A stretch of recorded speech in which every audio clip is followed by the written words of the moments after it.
Hello friends, welcome to easy cooking. எல்லாரும் எப்படி இருக்கீங்க? நல்லா இருக்கீங்களா? இன்றைக்கி நான் பிரேக்ஃபாஸ்ட்லேருந்து ஆரம்பிக்கிறேன். நம்ம வீட்டு பிரேக்ஃபாஸ்ட் பார்த்தீங்கன்னா தோசை அண்ட் கெட்டி சட்னி. அதாங்க 1 மினிட் கெட்டி சட்னி.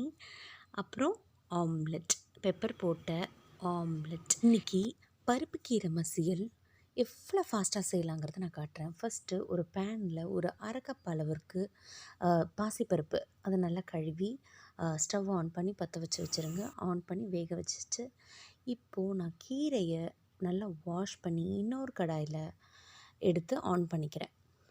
கீரையோட வேக வைக்கிறதுக்கு ஒரு வெங்காயம் நல்லா பெருசு அதை எடுத்து கட் பண்ணி போட்டுக்கோங்க. அப்புறம் ஒரு 2 தக்காளி கட் பண்ணி வச்சுருங்க. அப்புறம் ஒரு 3 பச்சை மிளகா போதும். அப்புறம் ஒரு ஸ்பூன் அளவுக்கு ஜீரகம் இதை சேர்த்துக்கோங்க. ஒரு சின்ன lemon size, small lemon size அளவுக்கு புளி, அப்புறம் ஒரு 5-6 பூண்டு பல் இதெல்லாம் சேர்த்து கொஞ்சமாக நீர் விட்டு மூடி வச்சு ஒரு 5 நிமிஷம் குக் பண்ணலாம். நடுவில் நம்ம கொஞ்சம் அதை கிளறி விட்டுக்கலாம், அந்த குக் ஆயிருக்கான்னு பார்த்துக்கலாம்.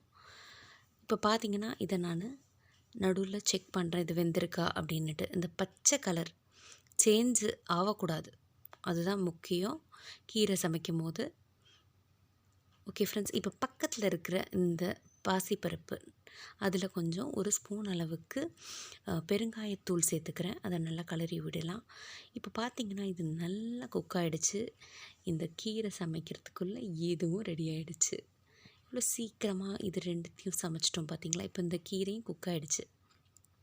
இப்போ இது 2த்தையும் நல்லா ஆற வச்சு அதுக்கப்புறம் மிக்ஸி ஜாரில் போட்டு அரைச்சி எடுத்துகிட்டு வரேன்.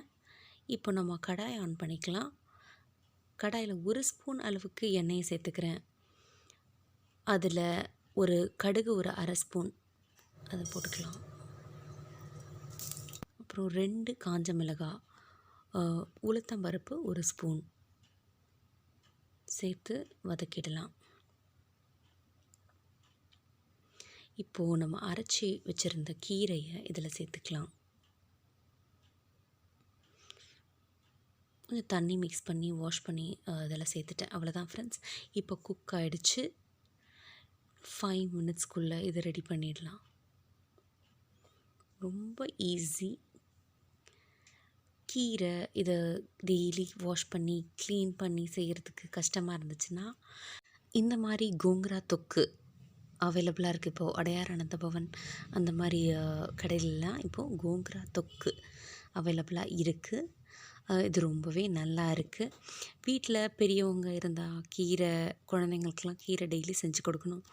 இந்த கோங்குரான்னா ஒன்றும் இல்லைங்க, புளிச்சக்கீரை ரொம்பவும் நல்லது, ரொம்ப அயன் ரிச். இது பார்த்திங்கன்னா மார்க்கெட் ப்ரைஸ் வந்து ஒரு 250 ருபீஸு அந்த அளவுக்கு இருக்குது. ரொம்ப நல்லா இருக்குது. கீரை வந்து புளிச்சக்கீரை அந்த டேஸ்ட்டில் அந்த மாதிரி இல்லை, வீட்டில் செஞ்சதை விட நல்லாவே இருக்குது. ஆக்சுவலி பார்த்திங்கன்னா இது தாராளமாக நல்லா வயசானவங்களுக்குலாம் ரொம்பவே பிடிக்கும். நல்ல ஒரு கிஃப்ட்டு. அவங்களுக்கு இந்த மாதிரி வாங்கி கொடுத்திங்கன்னா டெய்லி ஒரு 1 ஸ்பூன் சாப்பாடோடு சேர்த்து எடுத்துக்குவாங்க. எல்லோரும் எடுத்துக்கலாம். ஒரு 1 ஸ்பூன் கீரை இது நல்லாவே இருக்குது. உங்களுக்கு தேவைப்பட்டுச்சுன்னா இந்த மாதிரி வாங்கி வச்சுக்கோங்க.